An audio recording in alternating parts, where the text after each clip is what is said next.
silver-white beaches and sharp, soaring cliffs. Beyond the tumultuous surf, breaking in endless ebb and flow. Beyond the far horizon of rolling waves is a world about to wake. The world beneath the sea, for centuries unexplored and inaccessible to man. Not until recent years did man begin to take a serious and comprehensive look at the seas, to see them not as a mere barrier between continents, but as a treasure house of the earth, rich in precious resources, oil, bauxite, manganese. A creator of the weather, which lashes the land and affects all men's lives and fortunes. Possessor of scientific secrets of 1,000 kinds, which would enrich man's quest for knowledge. But how to open up this world? Men aboard ships could tell little about the many mysteries of the depths, and even submarines were of little aid. They could not go deep enough, and were not designed or equipped for scientific purposes. Specially designed ocean platforms were needed. Manned platforms and unmanned, mobile and stationary, flying platforms and floating ones. Platforms moving beneath the seas and sitting on the bottom. Whatever modern engineering ingenuity could conceive. And man himself had to move into the depths of the sea for personal observation and analysis. The assault on this unseen world must be total. The Office of Naval Research and many other agencies of the United States Navy early recognized the importance of ocean platforms and began programs to develop them. The platforms would produce vitally needed data about the dynamic forces of the oceans. For example, increased understanding of the strange behavior of sound in the sea and its confusing effect on sonar would permit the development of improved systems for the Navy's forces operating in the ocean environment. The first of the subsurface ocean platforms was William Beebe's Bathysphere in 1934. It could be lowered on a cable to the unheard-of depth of 3,000 feet. The real breakthrough came in the early 1950s with Auguste Piccard's bathyscaphe Trieste, the first deep-water self-propelled submersible. The habitable ball of the Trieste was almost exactly the size and shape of Beebe's Bathysphere. The cigar-shaped hull contained only gasoline, a lifting agent in water. The Trieste was an underwater blimp. The Office of Naval Research recognized the potential of Trieste as a platform for undersea research, and in 1958 purchased the submersible. In 1960, in the waters off Guam, Lieutenant Don Walsh of the U.S. Navy and Dr. Jacques Piccard made the most famous dive of all time, going down to the very bottom of the Challenger Deep, the greatest known ocean depth in the world, 35,800 feet. Down, down dropped the Trieste, into worlds never before seen, down 7 miles to the bottom, where man for the first time looked out into the deepest depths of the ocean, observed, photographed, and recorded its phenomena.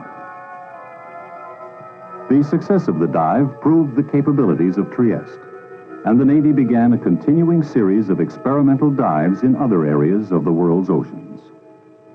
Today, those dives continue with the Navy-built Trieste II.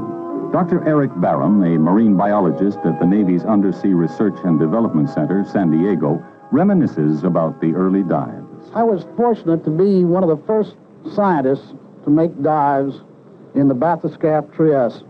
That, of course, was Trieste I, and this is Trieste II.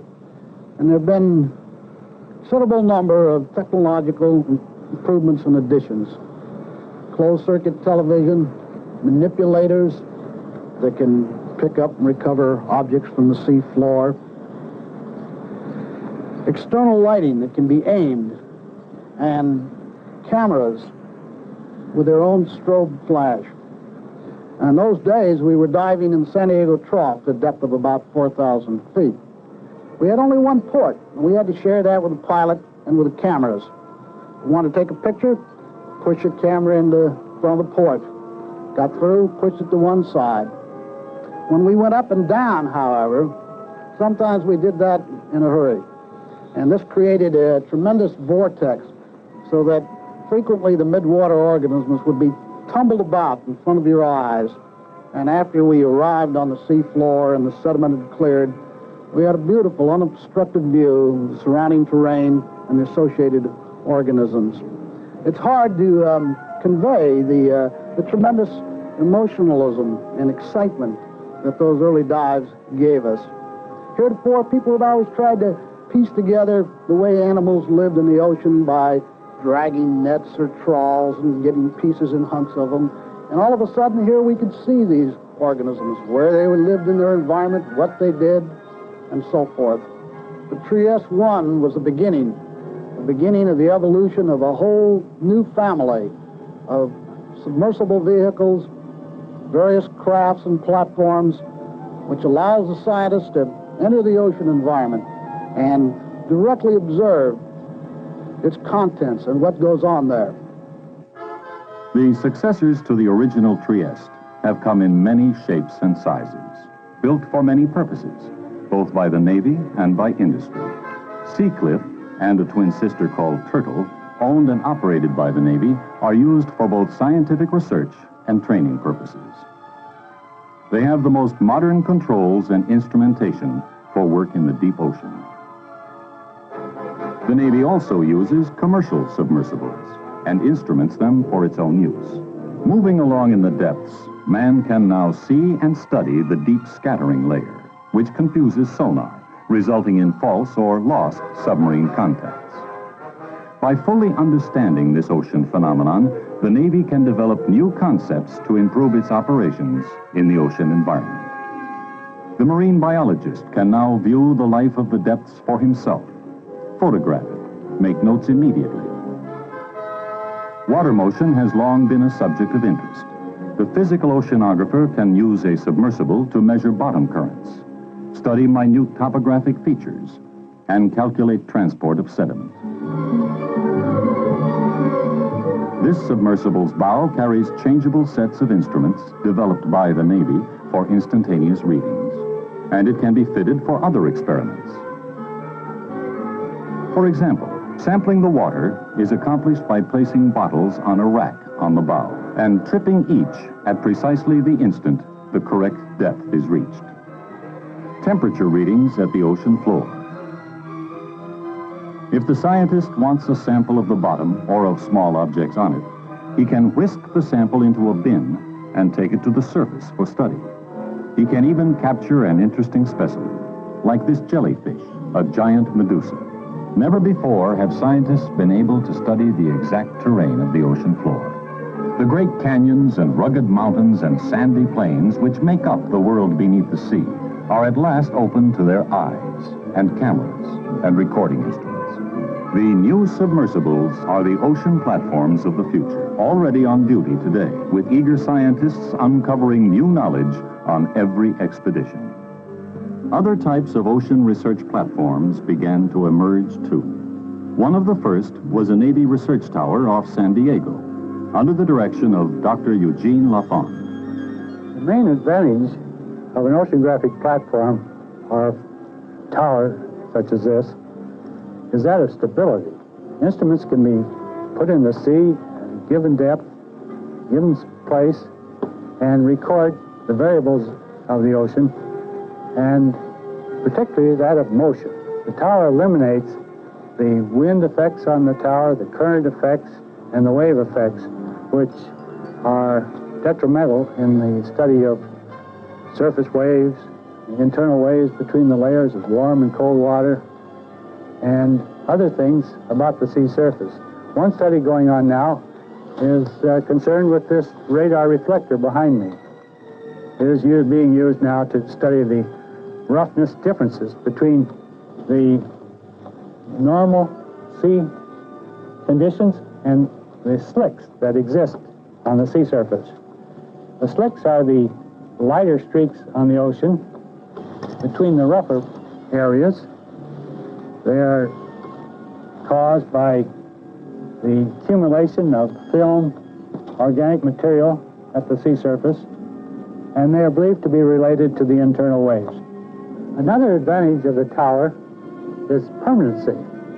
We can put instruments in here and record for long periods of time and get things that have cycles of days, weeks, or months. The tower was built in 1959 and has served the Navy to study the sea surface, the sea floor, the water in between, and even the atmosphere, the meteorological conditions just above the sea surface. But platforms like this have a limitation. They cannot move. One answer to the need for platforms which are not fixed in one area is buoys. And the Navy is attacking this challenge by sponsoring the development of a variety of fascinating and ingenious scientific buoys. The Bumblebee buoy was designed by John Isaacs of the Scripps Oceanographic Institution in La Jolla, California. For the last 18 years or so, my colleagues here at Scripps and I have been working on deep-sea moorings, and this is our latest model. We have some 5 or 6 of these strung out across the middle of the North Pacific, moored in water 2,000 or 3,000 fathom deep. Inside the catamaran is an instrument package recording temperature down to 1,000 feet below the surface of the sea, and meteorological parameters such as wind speed, wind direction, sunlight, and those other necessary measurements for our understanding the great fluctuations that influence the Pacific. The dials are photographed by camera every 1 hour, and the data is picked up every 6 months by boarding the catamaran in the open sea. In order to survive the weather of the Pacific, the catamaran Bumblebee buoy had to be designed so that it would be self-riding even when completely capsized, when overwhelmed by a sea. It has survived the worst weather that the North Pacific can turn out. The typhoon with 90-knot winds and 40-foot seas and 3-knot currents all combined. It survives these to some real extent by following in the troughs rather than being hit by the great combers that these winds produce by virtue of its mooring system, the tension in the mooring. Some aspects of the design might not be so obvious to a person, and one of them, for instance, is that it must be ugly and not appear to be very useful, so that the passing merchantman will not pick it up and add it to his small boat fleet. Our entire purpose in this is to try to understand how the Pacific influences the entire weather of the northern hemisphere. Apparently, the weather, the fluctuations from year to year and decade to decade are engendered in the North Pacific, and we are trying to understand how that process works with these moorings. The Monster buoy, also sponsored by the Office of Naval Research, is another step forward, supplying real-time information directly to a computer ashore. It is perhaps the largest and certainly the most complex moored buoy ever built. 40 feet in diameter, it has an all-steel hull with a discus shape that follows the slope of the waves, minimizing pitching and rolling. On board, it contains instruments for air and sea measurement, as well as electronic and power equipment for collecting and transmitting information. On command from a monitoring station ashore, the buoy can radio its data to any point within 2,500 miles. Water temperature, salinity, currents, precipitation, barometric pressure, air temperature. All this is recorded ashore on a regular schedule. In addition to its use as oceanographic data, this information is of immense value in weather forecasting. For weather is often born or modified as a result of sun and air interactions with the oceans that cover 2/3 of the Earth's surface. The oceanographic research platform called FLIP was developed by the Office of Naval Research. At dockside, it looks like a ship. Or does it? From the tip of its bow to the stern, it's 355 feet long, and almost all of that length is a cylindrical pipe with nothing but empty tanks.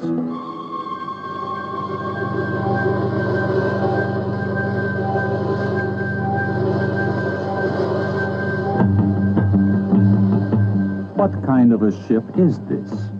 If you board flip alongside a dock, you'll be certain you're inside a ship designer's fantastic error. Some shower drains are on the bulkheads, and wash basins are both horizontal and vertical. Some instrumentation is designed for normal reading, some apparently for use while stretched out on the deck. But take flip to sea and watch what happens. On station, the crew floods the ballast tanks that make up 85% of her length. As these fill with water, the stern gradually sinks and the bow begins to rise. Then, as the ballast tanks fill, the whole bow lifts from the ocean and things begin to happen. Bulkheads become decks, and decks bulkheads, while men are holding on. The ship is no longer a ship. It is now an oceanographic research platform, one of the most stable in the world because of its fantastic length beneath the surface. More than 70 expeditions have been conducted by scientists aboard this unreal craft. Studies have been made in such fields as wave attenuation, sound propagation, seismic wave recording, and measurement of internal waves. Flip has ridden out 60-foot waves with little vertical movement. Flip's steadiness in heavy seas has led to studies of the use of more than one such column to support larger platforms. A three-legged model is being tested. The working and living areas would stay in one position, as does the platform of the model. There's a two-legged version also, this time with the platform swiveling to remain level. An experimental join-up for a larger work area. All this has led to studies of very large platforms for ocean research and other purposes. Explained by engineer Bob Bedore of the Navy's Undersea Research and Development Center. We've seen an application of a single floating vertical column. We at NUC have been working for several years on using one of these modules as the basis for very large platforms. A very large platform in our thinking would be something perhaps 5,000 feet long and several hundred feet wide. This is a scale model of a full-size module which would be 50 feet square across the top and approximately 250 feet deep. Our initial studies centered on the idea of whether it were possible to construct such large platforms, and if constructed, would they have any feasible applications. We concluded that there were many such applications for the Navy, and we concluded that if such platforms were to be made, it's very likely they should be made of a reinforced concrete and a modular concept.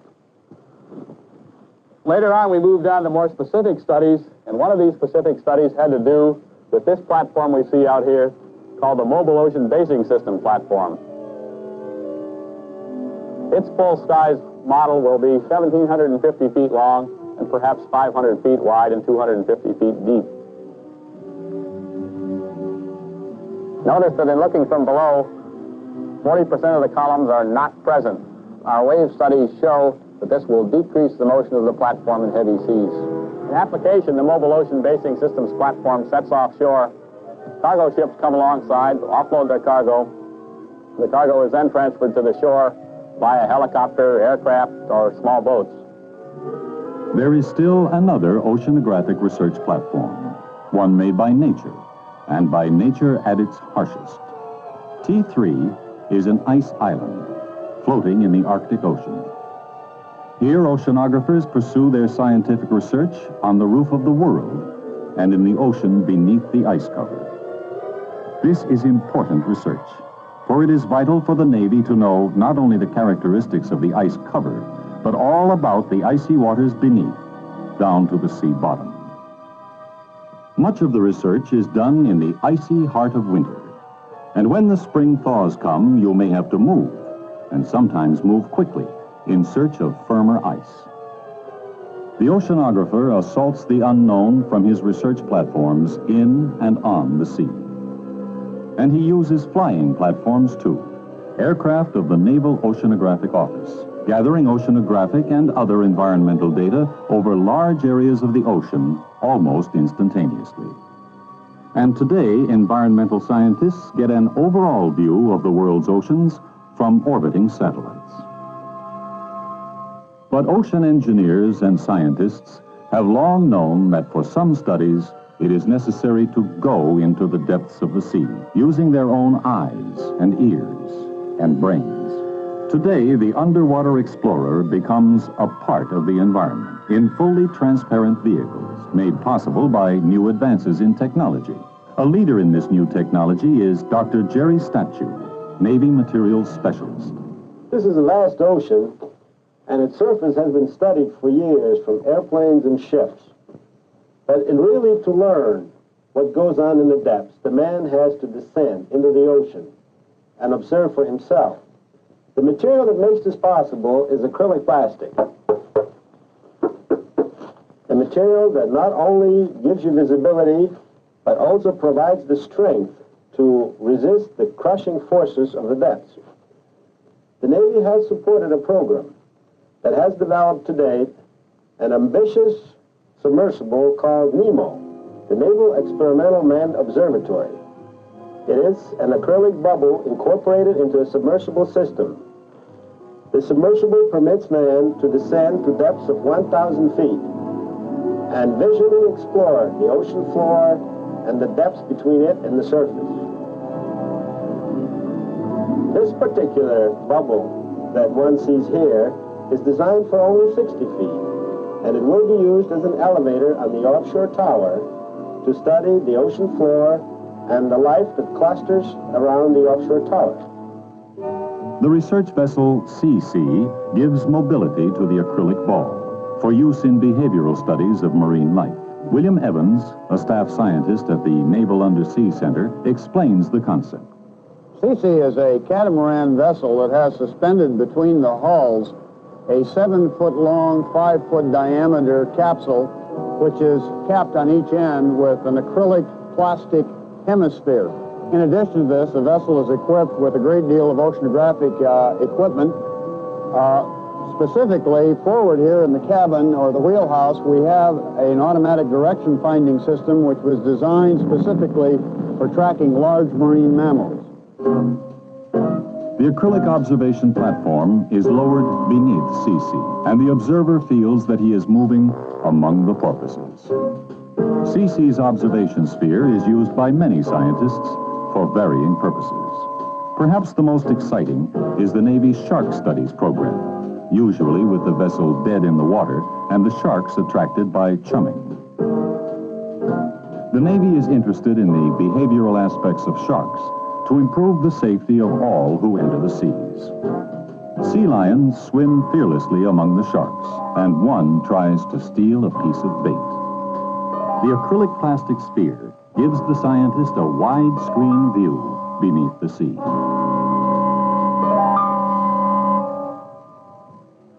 Glass spheres are being used too, this one on an experimental deep submersible. The developer is Will Foreman of the Naval Undersea Center. This project is called Deep View, and it represents one of the first structural applications of glass for the underwater environment. The design depth is 1,500 feet, and it's been tested to 4,500 feet. There's no substitute for having man in the ocean in a transparent hulled submersible so that he can see and judge what he's seeing at the time he's doing it. However, for some hazardous remote locations that are such as a sunken ship, the anthropomorphic vehicle and the series like it were developed. These are transparent hulled unmanned submersibles and provide a safe and remote viewing of the undersea environment. We couple the operator's vision to a vehicle operating in the water.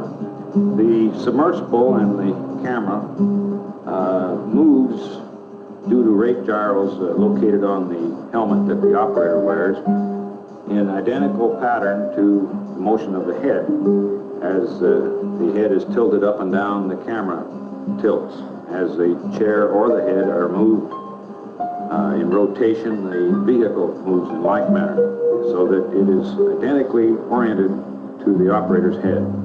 The effect of this viewing submerged is so real that several peculiarities have developed.